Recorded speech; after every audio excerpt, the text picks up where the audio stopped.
¿Qué tal? Buenos días. Ya tenemos plan quinquenal de parte del presidente Sánchez Serén. Algunos dicen que es poco agresivo. Vamos a ver si esto es cierto o no. Esto y más en República.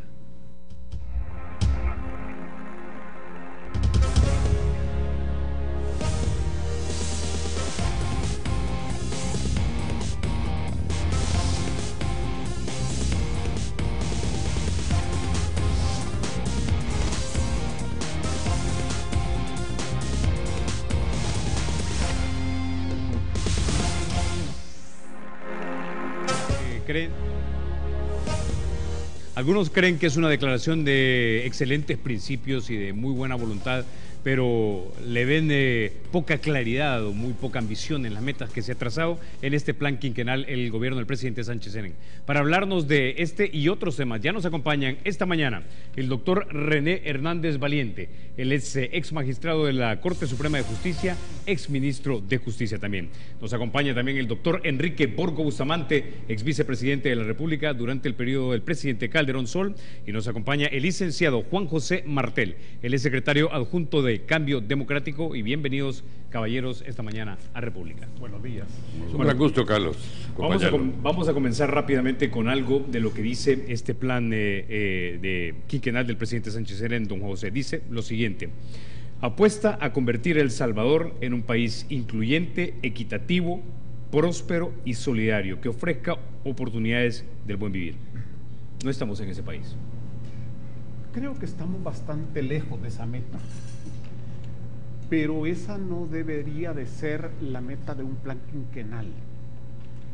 Debería de ser una meta de más largo plazo y debería de ser una meta como consecuencia de un compromiso más amplio que se expresara en un plan de nación en que los distintos sectores de la sociedad salvadoreña pudiéramos participar. Por supuesto, no desmerita que haya un plan quinquenal. Yo creo que es positivo. Yo creo que es bueno que cada gobierno presente a la nación lo que piensa hacer en lo que le resta de su periodo. Un poco tarde, ya tiene más de 6 meses el actual gobierno. En la práctica se convierte en un plan de 4 años y medio, pero es positivo. Pero creo que lo que el país necesita, aparte de un plan quinquenal, es un rumbo de más largo plazo, un rumbo de más largo aliento. Y eso solo se puede expresar en un plan de nación. Hace unos pocos días, hubo un acuerdo de las fuerzas políticas auspiciado por las Naciones Unidas y por la OEA, en el que se han comprometido a que después de las elecciones se va a hacer un esfuerzo de acuerdo en temas centrales de país. Esto fue firmado por los partidos políticos que tienen en este momento representación legislativa. Creo que es un buen paso, pero insisto en que un plan de nación debe de ir más allá de las fuerzas políticas en su proceso de construcción y acuerdo. En ese sentido me parece muy positivo, por ejemplo, lo que ahora se hizo, el acto de ahora en la mañana, que aunque simbólico, pero representa un esfuerzo en el Consejo Nacional de Seguridad Ciudadana y Convivencia Social de partidos políticos, sector empresarial, iglesias, organizaciones no gubernamentales, universidades, medios de comunicación que han estado participando en un esfuerzo común, y creo que de ahí pueden comenzar a surgir esas perspectivas de largo aliento. Termino con esto. Los problemas del país son cada vez más graves y más complejos y están tocando la estructura misma de nuestra sociedad. Requieren soluciones complejas, soluciones difíciles y perspectiva de largo plazo.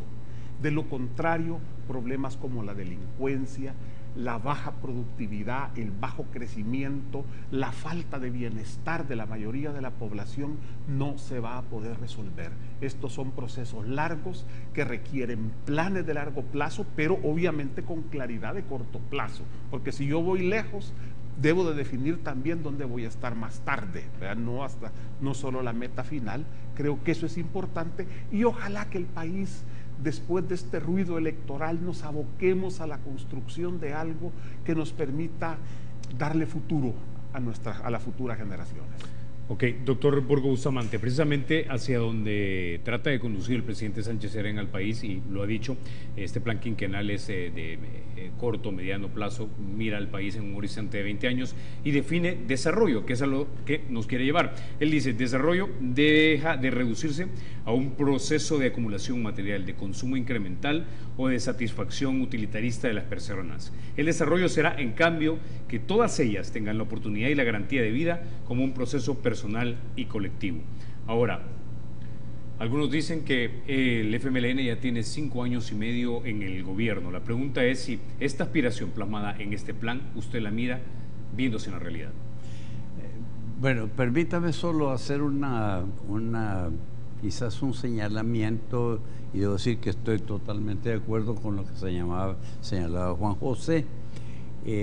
Hay un libro de Hugo Lindo bien interesante que se llama algo así como El Salvador 2025. Es interesantísimo porque nos pinta un país que no es ni sombra del que tenemos ahorita. Ese libro lo escribió quizás hace 25 años o algo así, y realmente el trasfondo, y a lo que me quiero referir, es de que sin una visión de largo plazo, de una visión de plan de país, de plan de nación, como se acostumbra decir, realmente nunca vamos a solucionar los problemas para mejoría del país. El Consejo de Ministros, que realmente había aparecido en algunas constituciones anteriores a la del 83, prácticamente solo hablaba de que se reunían todos los ministros, pero no le daban funciones específicas. Y fue hasta la Constitución del 83 en que específicamente se le dan 3 funciones que son para mí trascendentales y que van en línea con todo lo que estamos hablando. En primer lugar está la organización interna del órgano ejecutivo para la distribución de las funciones, precisamente para señalar cuáles las actividades que debe tener el órgano ejecutivo en todas las áreas nacionales, particularmente diría yo el área económica, y determinar el área de servicios, o si vamos a continuar siendo un país agrícola. En fin, existe una planificación, valga incluso el paréntesis, pero si usted lee el Ministerio de Salud, el Ministerio de Seguridad Pública y Justicia, del cual mi querido colega René fue ministro, pero uno lee cuáles son las funciones y creo que solo habla de 2 funciones de carácter jurídico, y todos los otros es un combate a la delincuencia.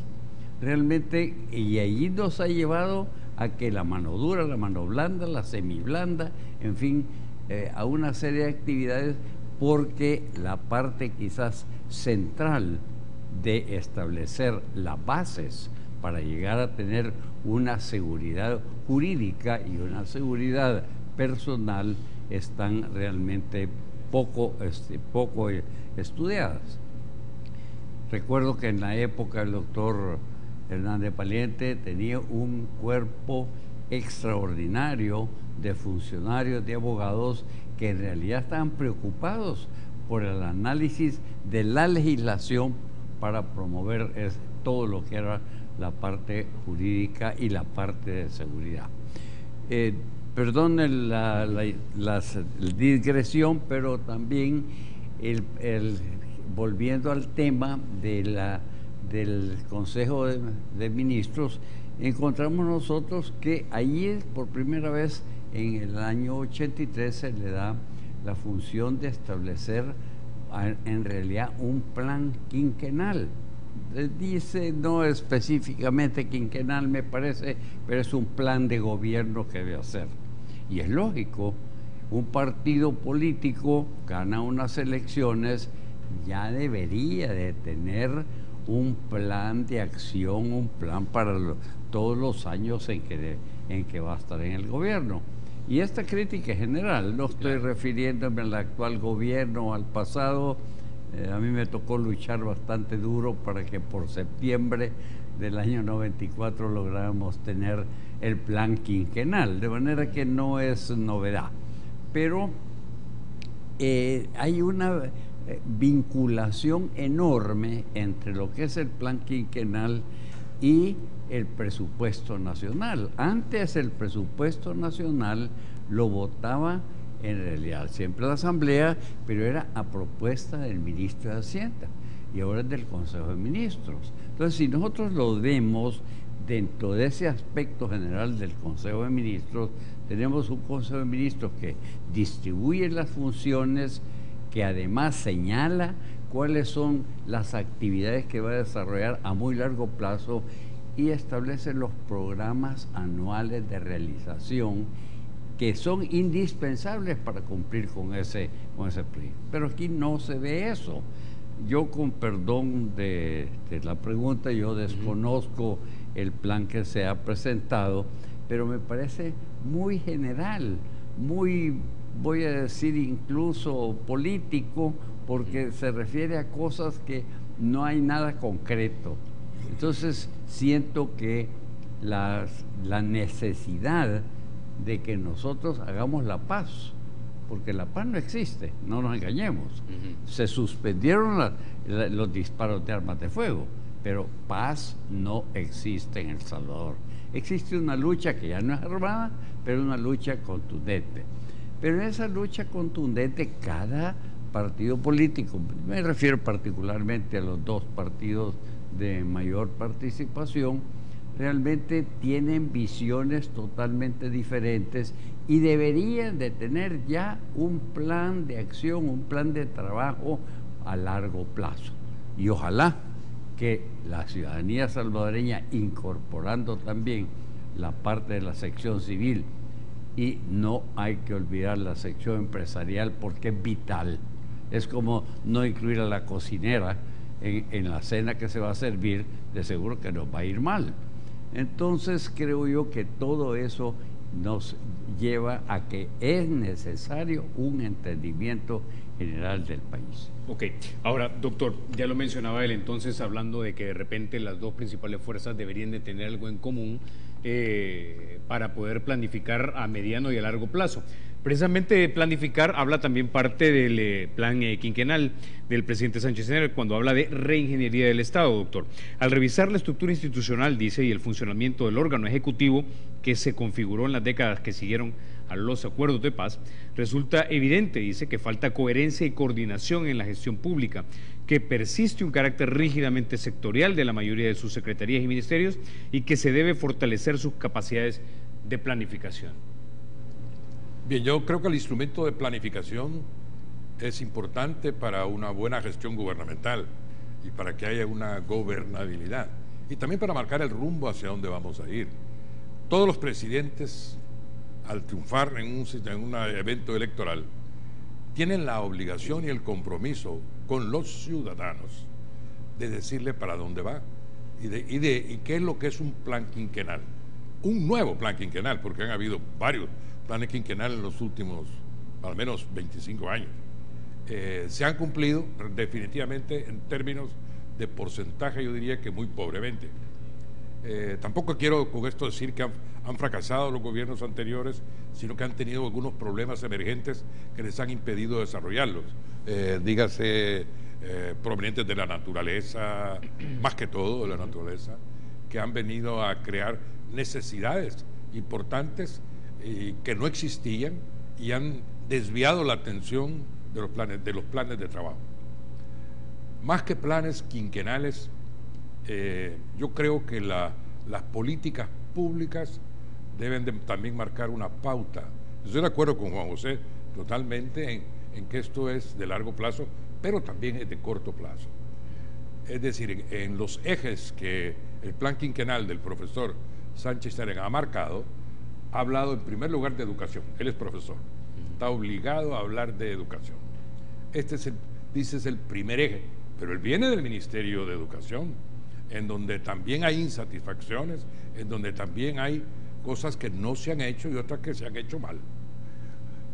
El hecho de que haya una buena ruta marcada para modernizar, llamémosle modernizar, el sistema educativo, o transformarlo, cambiarlo, adecuarlo a los tiempos, no se ha visto en El Salvador en los últimos 5 años y medio, digámoslo muy claramente. ¿Por qué? Porque se le dio la espalda a los esfuerzos anteriores que venían haciendo o que veníamos haciendo los ministros de educación en el pasado. Y entonces cada ministro que llegaba, inclusive que fuera del mismo partido, le daba la espalda a lo que el ministro anterior hacía. Esto hace que los planes se desvíen. Un plan quinquenal no es más que un catálogo de buenas intenciones. Educación, un término que se debe de proyectar en el corto, mediano y largo plazo, casi que con una etiqueta de permanente. ¿Por qué? Porque los cambios en educación no tienen impacto inmediato nunca. El impacto en educación, lo hemos dicho varias veces insistentemente, es generacional.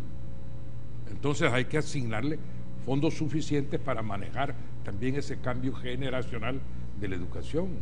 Es decir, hay que ver que la realidad, usted empezó con eso la intervención esta mañana, es decir, ¿qué hablamos nosotros cuando decimos cambio generacional? Bueno, quiere decir que la realidad nos impone proyecciones de acuerdo con esa realidad para darle respuestas de satisfacción social. ¿A qué me refiero? Ve usted las comunicaciones actualmente, ni se soñaban hace 10 años de que existiera tanta comunicación y facilidad de comunicación que es aprovechable, pero no para perder el tiempo como se hace ahora con los chats, todo este tipo de cosas que más distraen a la juventud que puedan ser aprovechadas. Yo pienso que la seguridad es el segundo eje que el profesor ha mencionado, y el tercero, que fue la producción. En la producción estamos hablando de inversión.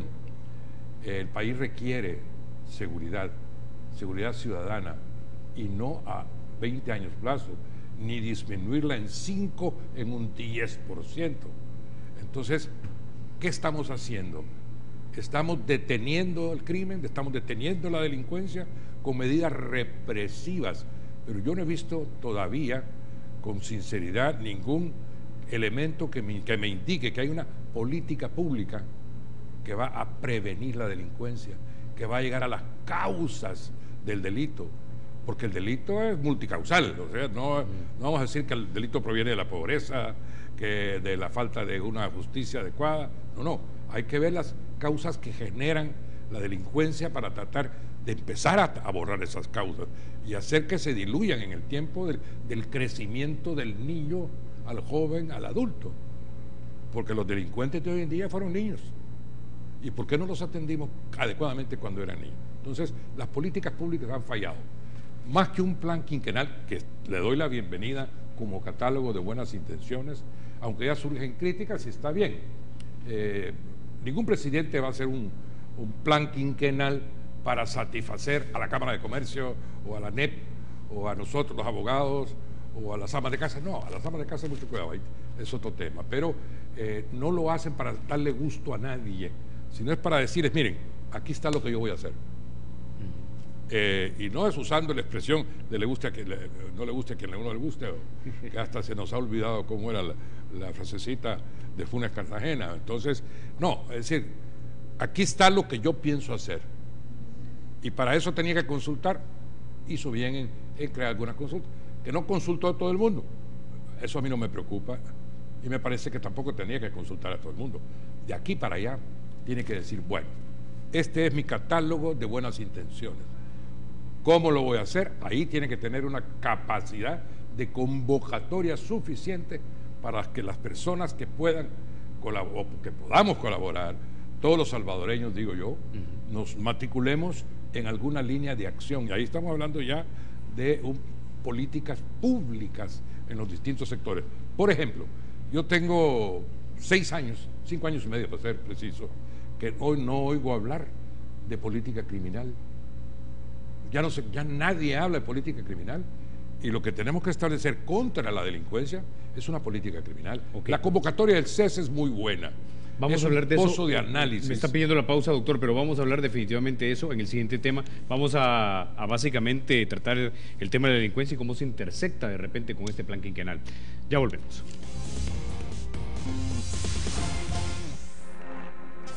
Continuamos hablando, don José. Ya el doctor Hernández Valiente dejaba planteado un punto de política criminal. Si la semana anterior 2 soldados incluso fueron secuestrados temporalmente, lograron escapar, pero creo a esta altura llevamos por lo menos 7 agentes de la Policía Nacional Civil que han sido asesinados y por supuesto también toda la cantidad de personas civiles que son asesinadas diariamente en este país. La pregunta es la siguiente: ya tenemos una política de seguridad, la planteó el profesor Sánchez Serén a mediados del año pasado, anterior, si mal no recuerdo. Represión del delito, prevención, atención a las víctimas, etcétera. Hemos tenido también el plan de lanzamiento de la policía comunitaria. La pregunta es: ¿cuánto tiempo más necesitamos para que esto cuaje o funcione? O si ni siquiera hemos reconocido el verdadero problema y por lo tanto no podemos plantearnos verdaderos planes para solucionar y combatir este problema. Sí. Yo creo que el problema de la delincuencia y de la violencia en general del país, porque hay una violencia criminal que muy bien lo señalaba René, pero también tenemos mucha violencia social. Somos un país violento, pero en materia criminal creo que el problema fundamental es que pareciera ser que se ha sobrepasado la capacidad del Estado de enfrentar ese problema. El fenómeno de las pandillas es un fenómeno en el cual ya los territorios importantes de nuestro país están en la práctica controlados por las pandillas. Cobran impuestos, llamados rentas, son extorsiones, deciden quién entra y quién sale, controlan el comercio, qué productos se van a vender y qué productos no, controlan microempresas de las cuales algunas veces los mismos pandilleros son dueños, negocian con otros sectores, incluso muchas veces los vecinos cuando tienen un problema no llaman a la policía, sino que llaman al palabrero o al jefe de la cuadra y es él el que ayuda a resolver el problema. Es decir, tenemos un fenómeno delincuencial que ha sobrepasado la capacidad del Estado. Y esto genera en la población una situación de indefección. Yo lo que me encuentro todos los días con los ciudadanos, en el mercado, en el súper, en la calle, es que nos dicen, es que ya no hay quien nos defienda. Y eso se expresa en una frase que nos dice la gente: solo Dios.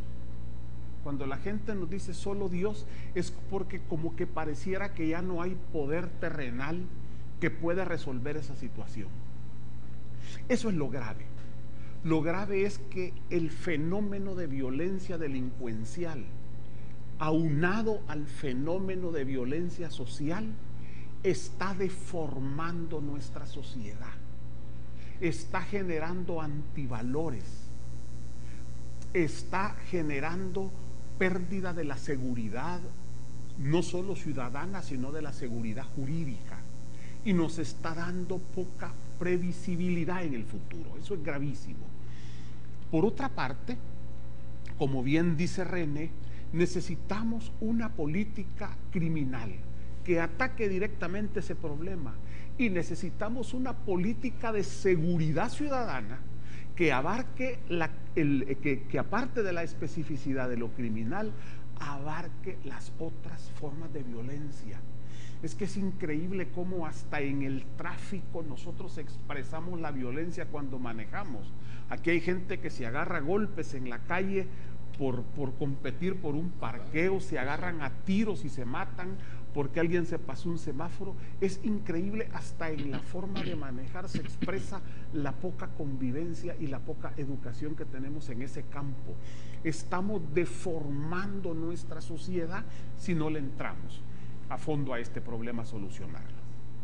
Este problema, dada la gravedad, no puede ser resuelto en el corto plazo, y no puede ser resuelto solo por un partido o solo por un gobierno.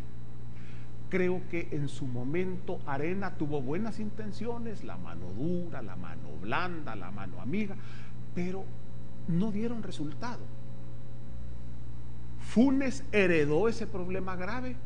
Igual nunca hubo una política criminal, nunca hubo una política de seguridad ciudadana y por lo tanto las medidas que tomaron agravaron más el problema. La tregua, que es un debate todavía hasta dónde intervino el Estado, pero que fue una realidad y con cierta complacencia del Estado, independientemente de cuál fue su nivel de involucramiento y hasta dónde llegaron las decisiones, a la larga, si bien trajo un momento de medio respiro por la baja de los homicidios y de los asesinatos, pero no bajó las extorsiones y consolidó a las pandillas en los territorios.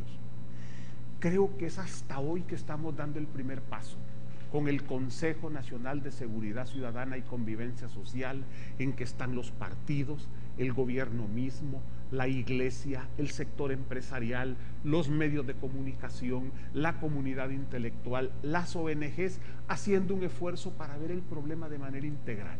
Es decir, necesitamos largo plazo y necesitamos integralidad. Pero como bien decíamos en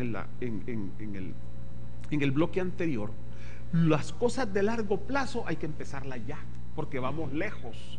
Entonces, si yo voy a San Miguel, vámonos ya. Pero definamos a qué hora vamos a estar al mediodía, ¿verdad? ¿Dónde vamos a llegar? ¿Dónde vamos a ir al mediodía si vamos a pie? Es decir, el largo plazo no debe de impedir que hayan metas de corto plazo. Y por el contrario, el largo plazo nos debe de obligar a precisar con más claridad las metas de corto plazo. Y en este momento, una de las tareas fundamentales del Estado es la recuperación de los territorios perdidos. Eso se hace con Estado. Quien tiene que entrar es el Estado, no es ni la ONG. La iglesia, por muy buena intención que tenga, no nos va a resolver ese problema. La empresa privada puede llegar y tratar de montar algunas cosas para generar productividad y trabajo, tampoco. Es el Estado. Y dada la situación que tenemos, dadas las condiciones, es el Estado con su aparato policial y represivo el que tiene que entrar. Después va lo social, después tiene que ir la escuela, después tiene que ir la clínica de salud, después tiene que ir los programas sociales de recuperación de infraestructura, después puede entrar la empresa privada, la iglesia, los sectores académicos, etcétera. Pero necesitamos comenzar a recuperar territorio. Para esto el gobierno necesita tener un plan, tener recursos y tener el apoyo de todos los sectores del país. Por eso es que es bueno que el tema de seguridad esté fuera de la contienda electoral, creo que es bueno. Porque el problema es que en la contienda electoral el tema de la seguridad se aborda mal y por lo tanto contribuimos a agravarlo. Primero, porque lo usamos como caballito de batalla en uno u otro sentido. Y por otro lado, porque muchas veces los partidos políticos, para lograr tener presencia en esos territorios que realmente están controlados por las pandillas, terminan llegando a acuerdos con los jefes de las maras, y esto a la larga los potencia políticamente. Creo que es necesario que saquemos este tema, que se mantenga fuera del debate electoral. Qué bueno que no ha entrado con fuerza, y lo poco que ha entrado hay que irlo sacando, que el Consejo de Seguridad Ciudadana desarrolle su labor y que se comience un esfuerzo global en que la meta de corto plazo es la recuperación de los territorios con la presencia del Estado. Después viene lo demás, porque obviamente, como decía al principio, este es un problema de mediano y largo plazo. Ok, ahora doctor, entonces, básicamente lo que está planteando don Juan José es que el Estado tiene que estar fuerte en su capacidad de represión, su capacidad de coerción, su capacidad de disuasión, investigación, judicialización y posterior encarcelamiento de los delincuentes. Pero vemos, por ejemplo, que la policía aparentemente no impone no impone respeto o no da miedo, como diríamos los salvadoreños, no disuade. A los policías, por ejemplo, muchos de ellos no se pueden llevar su arma de fuego cuando se van de licencia. cuando de repente se ven en un intercambio de disparos y son ellos los que dan muerte a los presuntos delincuentes, son ellos los que van a prisión. Entonces da la impresión que la capacidad coercitiva del Estado, el Estado mismo la está minando. Sí, definitivamente, mire, para mí este es un problema que indudablemente tiene largo plazo para ser resuelto plenamente. Pero yo sí quiero traer a cuenta una disposición constitucional que no es tampoco nueva, y es el artículo 13 de la Constitución, que dice que por razones de defensa social podrán ser sometidos a medidas de seguridad reeducativas o de adaptación los sujetos que por su actividad antisocial, inmoral o dañosa revelen un estado peligroso y ofrezcan riesgos inminentes para la sociedad o para los individuos. Esto no es nuevo, esta disposición surgió hace muchos años, pero claro, a mí me tocó, puedo decirlo, en unas discusiones sobre la reforma a la Constitución allá por el año 94-95 con el FMLN, y entonces esta disposición la querían suprimir. ¿Por qué? Porque tenían en mente la Policía Nacional, la Guardia Nacional, que entonces que esa forma coercitiva de imponer ciertas sanciones o ciertos impedimentos a la libertad humana y particularmente perseguir actividades políticas era el fenómeno que los tenía realmente obsesionados. Igual que precisamente la confesión extrajudicial, que la querían suprimir totalmente. Y yo participé en esas discusiones y pues hombre, logré, por así decir, que se mantuvieran estas disposiciones. Pero son letra muerta. O sea, la verdad es que hay un instrumento que no es que El Salvador se lo hayan inventado, ni viene precisamente de esas situaciones políticas anteriores. En Italia, precisamente para combatir la mafia, lo que hicieron fue en un momento dado dar una legislación especial en que las garantías individuales para quienes estaban dentro de este concepto de peligrosidad y demás, o miembros de una organización delincuencial, en realidad no gozaban plenamente de esas garantías individuales. Es decir, existe ahí una ley de peligrosidad que así fue llamada hace bastantes años porque no es originaria de esta Constitución, y realmente vuelvo a insistir en el tema de que se está hablando de los problemas actuales que se tienen y que se está hablando de las medidas de hecho, pero no se está pensando en un sistema jurídico que pueda servir de base. El Estado tiene la facultad de establecer normas que precisamente puedan servir para combatir esto. Posiblemente vamos a tener 6 millones de votantes que dirán sí, menos 70,000 que son los que están precisamente en esa situación. Entonces, creo yo que el problema esencial es que estamos, como siempre, parchando las leyes. Y eso realmente no va a producir ningún efecto. Por otro lado, en realidad tenemos fenómenos. Por ejemplo, creo yo que injustamente se acusa al sistema judicial de que los dejan libres. No, es que los agarra la policía. Mire, y eso hace 60 años lo vengo oyendo de los militares, amigos míos de la época. Si nosotros agarramos a los delincuentes y ustedes los abogados los ponen libres. Esa ha sido una temática generalizada. Pero ¿por qué? Tampoco hay una legislación adecuada. Estamos queriendo vivir, yo no soy penalista, estamos queriendo vivir con legislación de que necesitamos 4 testigos y que aquí esté la pistola humeante todavía, En fin, hay una serie de disposiciones y eso era a lo que yo me quería referir cuando hablaba del ministerio que yo dije de seguridad pública y de justicia, porque ya ni siquiera es de justicia. La verdad es que solo está metido en el concepto de la seguridad pública y no está metido en la solución de estos problemas que no son de ir a golpear a alguien o a meter preso a alguien o sencillamente a procesarlo porque creen que tener las marcas es un delito. Entonces, yo siento que ese problema debería analizarse a profundidad. Voy a poner un ejemplo. En Cataluña, en España, resulta que legalizaron las maras. Y entonces, ¿cómo es posible que legaliza una organización que tiene muchas actividades criminales o paracriminales? Es muy sencillo, para tenerlos controlados. Sabían quiénes eran los directores, sabían qué es lo que hacían, dónde se reunían.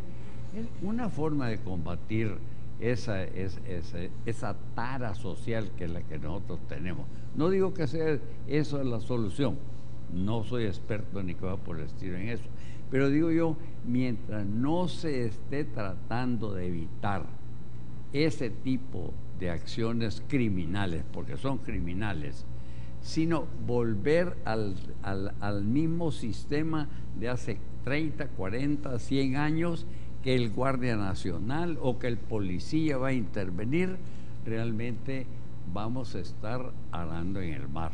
No podemos resolver este problema si no hay en realidad una visión integral.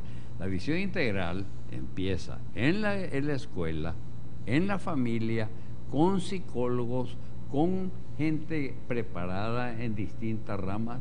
No es un problema de decir que le voy a meter a la policía, o el caso que usted me planteaba, que si el policía se defiende y resulta que comete un homicidio o algo, o lesiones en otro, y lo meten en la cárcel. Sí, ese es nuestro sistema tradicional, sistema de hace 200 o cuántos años.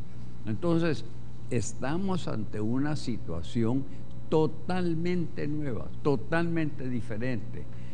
La legislación penal y la legislación procedimental que debe de aplicarse no puede ser la misma. Y ahí los expertos son los que deberían de buscar eso. Y nosotros no hemos tenido las experiencias antimafias, antiterroristas, y necesitamos ayuda, posiblemente de fuera. Sí, señor. Y yo he estado en distintas convenciones en que se ha hablado de todas las maras centroamericanas, en España, en Toledo, y realmente todos coincidían en el mismo problema, el problema de que el que defiende los derechos de los demás resulta que es culpable de delito, y entonces lo que hace es hacerse el del ojo pacho, porque no tiene ninguna garantía de poder en realidad contrarrestar eso. Yo siento que yo diría que al ministro debería decir, no, hay que ser algo nacional, algo integral. Realmente no podemos estar jugando con que tengamos la policía comunitaria.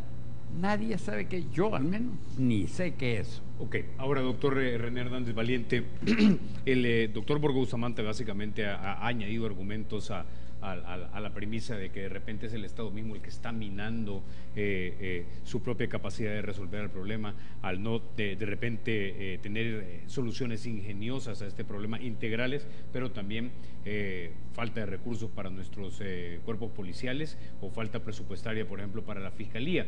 Pero él planteó algo bien interesante, legislación especial. Y esto lo digo también porque el ex fiscal Félix Garritzafi me ha dicho que nuestros códigos penales son garantistas. ¿Cómo logramos preservar nuestra república, de la que digamos estamos orgullosos por los avances democráticos que hemos tenido, pero también lograr combatir este problema que es extraordinario? Yo pienso que la legislación anticrimen no funciona adecuadamente. Cuando se busca una especificidad para ella y se la proyecta a una realidad en algún momento determinado de nuestra vida o nuestra historia, los ejemplos del pasado son sumamente elocuentes. Ha habido legislaciones especiales, hay una legislación especial que no está funcionando, la ley antipandillas y la policía antipandillas, y si evaluamos el resultado positivo de esta labor de represión o legislativa, encontramos que hay una disfunción social peor que la que había hace muy poco tiempo en el problema de las pandillas, por decirlo, que es el problema que todo el mundo nos preocupa, cómo superarlo, cómo el país lo puede superar. El problema es complejo y tiene que ser atacado en su complejidad. Insisto en que la represión sola, que es lo que usted está hablando ahorita, legislación, policía, más recursos, desde luego es necesaria la represión del crimen, pero es una respuesta al verbo conjugado. Lo que nosotros debemos buscar es que no exista el verbo delinquir, que podamos evitar en sus causas el delito en sí, y que vayamos y tomemos la persona con un criterio de pro homine, se llamaba, pro persona, y es ver que la persona desde que nace tiene derechos. Entonces, desde ese punto de vista, el niño también tiene sus derechos, el joven tiene sus derechos.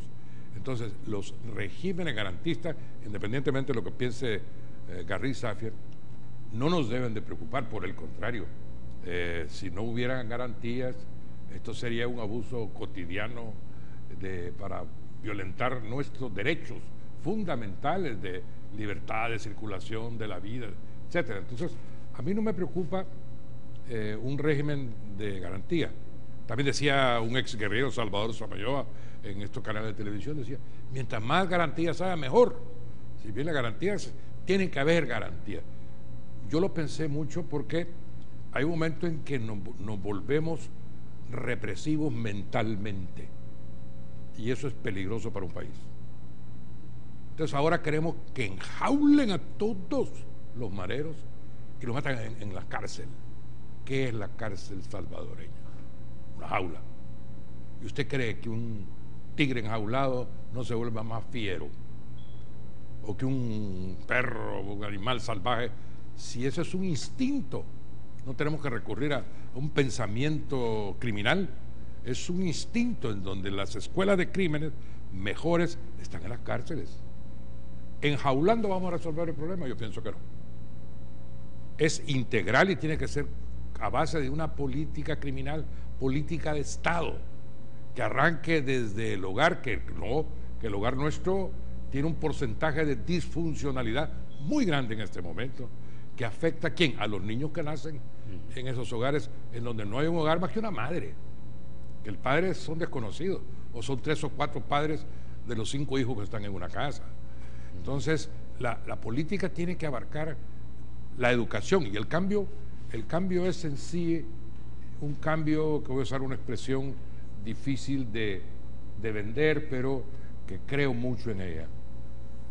La única forma que nosotros podemos avanzar para un estado de convivencia pacífica, que los dos tienen razón en lo que han expresado, no hay paz. ¿Por qué? Porque no hay una convivencia pacífica. Eso es lo que quiso decir el doctor Borgo. Y lo que no se desarrolla en base a los principios que he postulado, que mencionó Juan José, nos dan la respuesta de que no es que tengamos un Estado fallido, tenemos una sociedad en crisis. ¿Qué le falta a nuestra sociedad? Educación, desde luego. Cultura, a esto quiero llegar. Nadie en ningún país del mundo ha avanzado si no hay cambios culturales. Entonces tenemos que empezar por buscar y fabricar y creer que un cambio cultural nos va a poner en un estadio distinto de desarrollo, pero de desarrollo humano. Yo pienso que el artículo de la Constitución número 1, que es un himno a la persona, debe desarrollarse y poner a la persona como meta. El Estado nunca puede ser un fin, El Estado es un medio, los partidos políticos son un medio, nosotros los profesionales somos medios de satisfacción social, especialmente los abogados que somos llamados a ayudar, eso es lo que significa ser abogado. Entonces, yo creo que estamos todavía un poco lejos, pero tampoco creo que debemos de disfrazar la realidad planificando medidas de corto plazo para 5 o 10 años en que voy a reducir la delincuencia en un 10%. Perdóname, pero ahí se engancharon al profesor con el porcentaje y el tiempo. No tenemos tiempo. Tenemos que actuar ya. Y la actuación de ya no es solamente represiva. Esas medidas de corto y mediano y largo plazo que menciona Juan José tienen que iniciarse ya para que podamos hacerlo. ¿A qué quiero llegar? Yo le he pensado muchísimo en que la educación, que es el tema que el profesor primero tocó, tiene falencias, desde luego que tiene falencias, y una de las principales es que nos hace falta una educación ciudadana. La participación no tiene que ser convocada por un presidente, aunque sí debe de hacerlo.